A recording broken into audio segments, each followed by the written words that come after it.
Hello, everyone. This is Kevin Ann at Eagle Strong Voice. It's March the 26th, 2025, in the wake of the announcement of the Canadian election on April 28th. So, this is a reflection on that, but it's also an announcement of the launching again of our Radio Free Canada program on May 4th, which will be 1 week after the election results.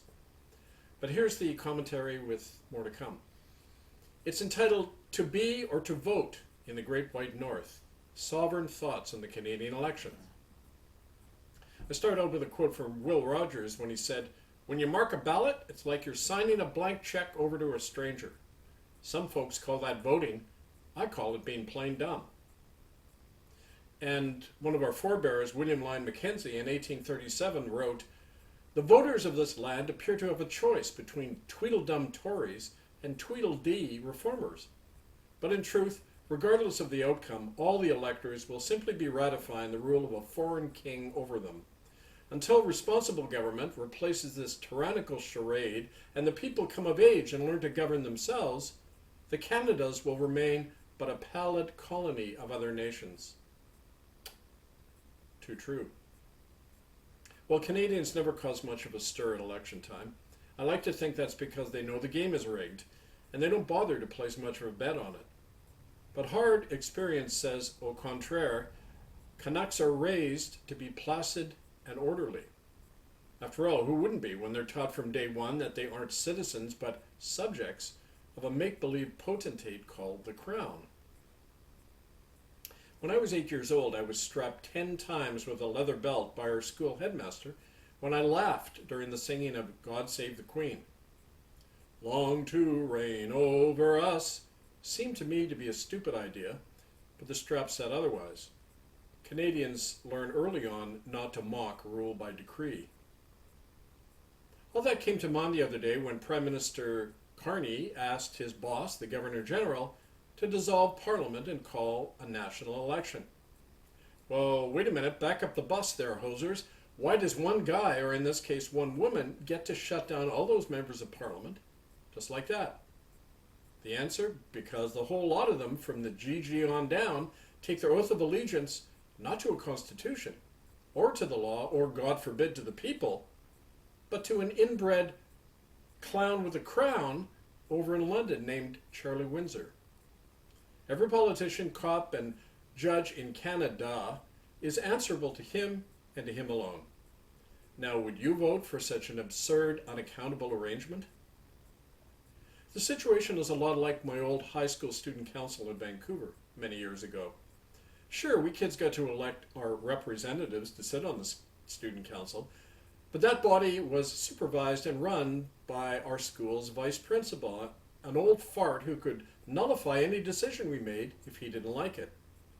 So when, in my 14-year-old naivety, I questioned the setup and I suggested that the vice principal should step down, he threw me off the student council and into detention quicker than you can say, off with his head. So much for public governments.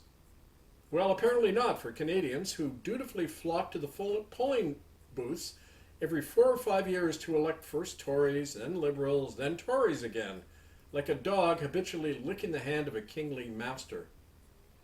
And yet, as absurd as it seems, this Canadian compulsion to transfer power from the many to the one is actually in harmony with the way things are these days in the world, in our post-democracy era of a global corporate oligarchy. In fact, Canada now stands at the heart of a huge power struggle between the different factions of that corporatocracy in Russia, China, and America. All three of them, but especially China and its Vatican Bank underwriters, desperately need Canada's oil and gas, uranium, wheat, water, and vast acreage.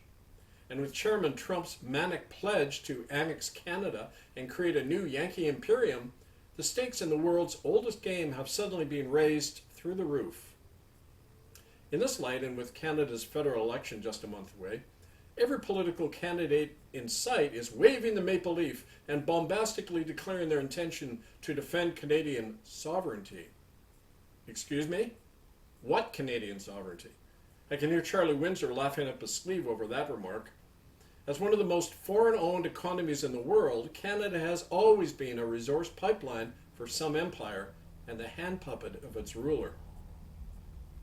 Still, talking sovereignty these days is hitting a chord, even for Canadians, who have never known self-governments but who blithely like the sound of it. And like streetwise hookers, politicians know how to appeal to what their clients want, especially when it's a fantasy. But at the end of the day, the idea of people ruling themselves rather than voting for their masters is something that no corporate oligarch or puppet politician can tolerate, especially in Canada and in Beijing. So what are Canadians to do on April 28th? Certainly not vote. Instead, they can get out of the slave system altogether by declaring their sovereignty, not as a solitary individual, but as a citizen of the Sovereign Republic of Canada. Slowly but steadily, the Republic has been sinking its roots across the nation since early in 2015. We've done so by building local Republic assemblies where the people pass their own laws and enforce them through their common law courts and sheriffs. We're now even recruiting into our ranks police, soldiers, and even politicians who have all disavowed their oath of allegiance to the British monarchy. After all, nearly 60% of Canadians want such independence. We have a majority mandate for a republic. Building those republic assemblies has been a lot of my work for the past decade. Our assemblies have nullified COVID orders, withheld and used federal tax money, reclaimed the properties of genocidal churches, the Anglican, Catholic, and United Churches, seized land and launched local food cooperatives, schools, and medical clinics off the radar. We've also signed mutual recognition and defense treaties with 4 traditional Indigenous nations across Canada. In other words, we're building a new society within the shell of the old.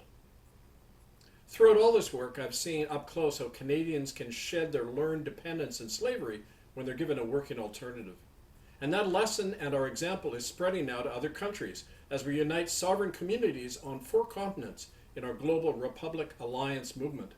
That alliance is we the people's alternative to the corporatocracy. Building that alternative today is a matter of life and death, especially in Canada, which stands on the front line of the war between corporate oligarchs. It'll be in Canada where a shooting match between an expansionist America and China will most likely erupt. We must prepare now to defend ourselves and the sovereignty we've established.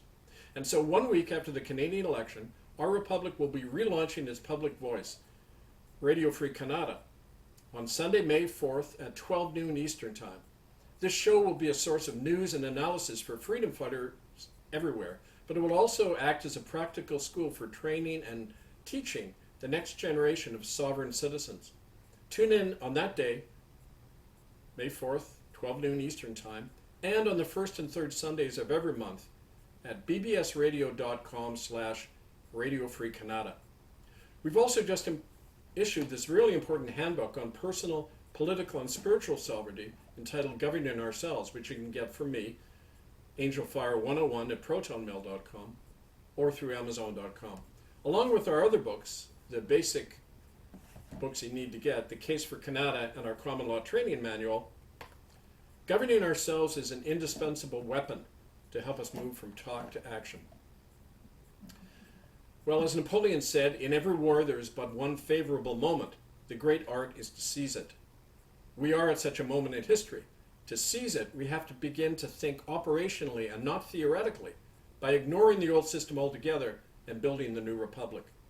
We have set the example for 10 years now, and now the rest of you will have to do more than dabble and babble, but commit yourselves to building a new world where you live and work, alongside fellow sovereign citizens of the Republic of Canada and our allies abroad. You can begin by taking out citizenship and signing a charter with a dozen other people to form a lawmaking Republic Assembly in your community. You can learn how to do that at republicofcanada.org and by writing to our National Council office at republicnationalcouncil@protonmail.com. And finally, as we write in our Governing Ourselves manual, freedom and virtue are the natural birthright of every man and woman, so we always have it within our power to begin the world again. We must do so relentlessly through our right action and constant devotion if our children are to have a future of liberty and happiness rather than one of slavery and death. The choice is yours. This is Kevin Annett, Eagle Strong Voice for the National Council of the Republic of Canada. Stand by for more.